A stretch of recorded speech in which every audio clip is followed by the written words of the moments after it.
Well,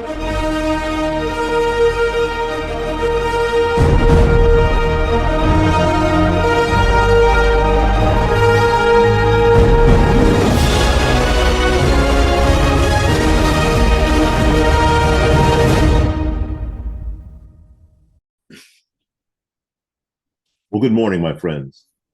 Let me ask you this question right out of the gate. When did the American media stop sounding American? No, seriously. When did we get to a place where, in the middle of rising tensions with a hostile foreign regime, you turn on the news and it feels like the criticism is aimed entirely at us?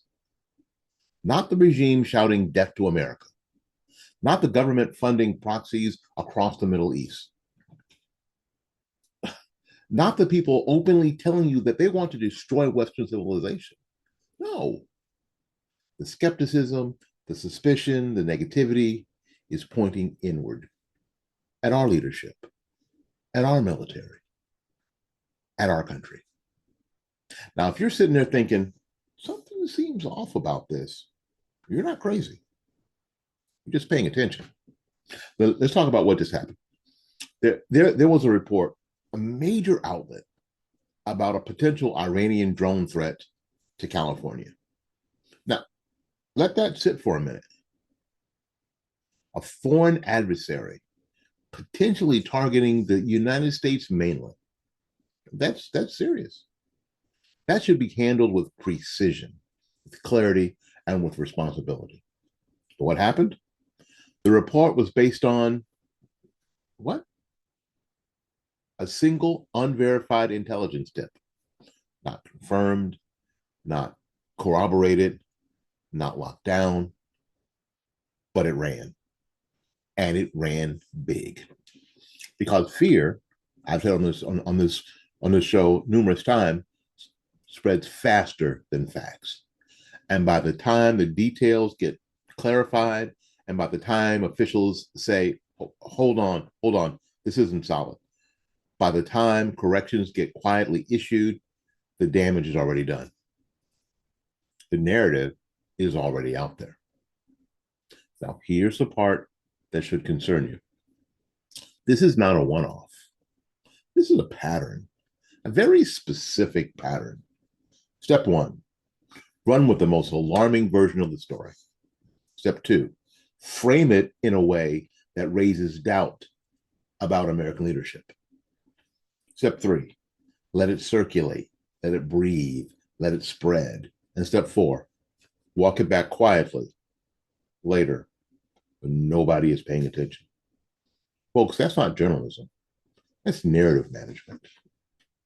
Now, and here's where I'm going to say something that might make people a little uncomfortable. The American media has developed a reflex, a default setting, if you will. And is this: assume the worst about America and the best possible interpretation about her enemies. Think about it. So when America acts, there's immediate suspicion. So what's the real motive? Is this justified? Are we escalating? Is leadership under pressure? But when adversarial regimes act, it's nuance. There's context. There's explanation. There are internal pressures. There are historical grievances. There are regional dynamics. You notice that? It's interesting. Now listen carefully, because this right here matters. Write this down. I am not saying the media shouldn't question government. That's part of the job. That's a necessary function in a free society. But there is a difference between accountability and asymmetry. And what we are seeing now is asymmetry. Consistent, predictable, directional asymmetry. Because when the default posture becomes America is probably wrong and our enemies are probably misunderstood, we don't have journalism anymore. You have ideology. And let's talk about the real world consequences of all of this. Because this isn't about headlines, this is about confidence. When people lose confidence in their country, when they lose confidence in their institutions, when they lose confidence in their leadership, you weaken the nation from the inside out. You don't need an invasion. You don't need missiles. You don't need drones. You just need doubt. Sustained, repeated, reinforced doubt. Okay, let me take this one step further because this is where it gets really uncomfortable. There are people in this country, in media, in academia, and in commentary who genuinely believe that America is the primary problem in the world. Not one of many, not flawed, but striving. No, the problem. And when that's your worldview, your reporting is going to reflect it, whether you realize it or not. So when conflict arises, your instinct isn't to ask, what is our enemy doing? Your instinct is to act, what did we do wrong? And again, that question has a place for sure. But when it becomes the only question, you've lost the plot. So let's bring this back to something practical, because I know what some folks are thinking. Okay, Willie, but what does this mean for me? Okay, here's what it means. You have to become more disciplined in your in you consuming information. You can't just react to headlines anymore. You have to ask, what is the source? What is the evidence? What is the framing? And most importantly, what's missing? Because what's missing often tells us more about anything that's included. Oh, here's another. Watch how fast a story spreads, and then watch how quietly it disappears. That will tell you everything you need to know. Let me tell you something about the folks in media, because I know that some of you are listening. This isn't about silence and criticism. This isn't about blind patriotism. This isn't about responsibility, because words matter, framing matters, timing matters. And when you're reporting on national security, you don't get to be reckless. You don't get to be casual. And you definitely don't get to be ideological, because there are real consequences, real world consequences. And the American people are not easily manipulated as some folks think.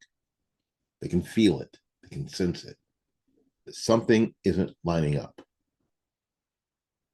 And that's why trust is collapsing. That's why people are tuning out. And that's why alternative platforms are growing, because people are looking for something simple: honesty, clarity, and a voice that isn't afraid to say what is actually happening. And that's where we come in. That's where we've come in since 2008. We have over 1,900 videos on YouTube.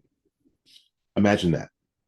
1,900 episodes that have survived YouTube, that have survived shadow banning, that has survived being taken down during COVID, that have survived having to say what we had to say during the 2020 election. I personally think that means something. That we were telling such truth, it couldn't be denied, even by the people who wanted to deny it, who wanted to deny it. Because this right here, this is the counter. Not screaming, not hysteria, not outrage for outrage's sake, or clicks, or views, but clarity, consistency, and courage. All right, let me land this plane. If your media ecosystem consistently makes you question your own country more than it makes you question hostile regimes, you probably need to step back and ask yourself why. Because a healthy media holds power accountable without undermining the foundation it stands on. And right now, too many people in the media have forgotten the difference. And the American people, we are starting to notice. My name is Willie Lawson. This has been the Morning Report. Till we see you again, go out there and learn something, love somebody, and for goodness sakes, y'all take care of yourself. We will see you when we see you. Bye bye now.